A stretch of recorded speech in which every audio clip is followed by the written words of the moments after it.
Okay, I just saw the Star Wars effect from Jeanette Brooks and wanted to contribute my improvement upon it. I just saw also the torn paper effect by T Mike T on Screenr. So what I decided to do was kind of combine the two.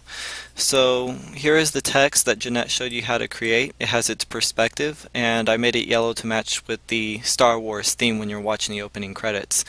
The next thing I did was I got stars and I put it into my PowerPoint, and you're going to notice it extends beyond the edge of the PowerPoint.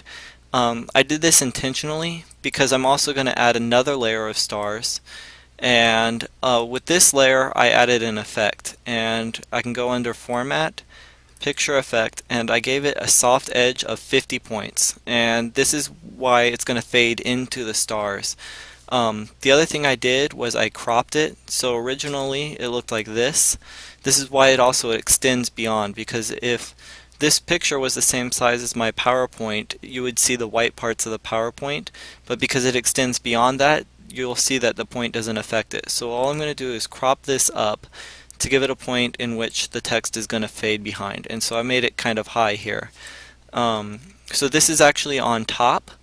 Then on the background we have this, so it's kind of hard to show you, but this is kind of sandwiched in, and the text is going to go in between. And so the overall effect is going to be that it appears to fade into the stars, just like it does on Star Wars. So hopefully this helps some of you guys out there. This is Jason Fain, I guess, signing off for one of my other tutorials. Bye guys.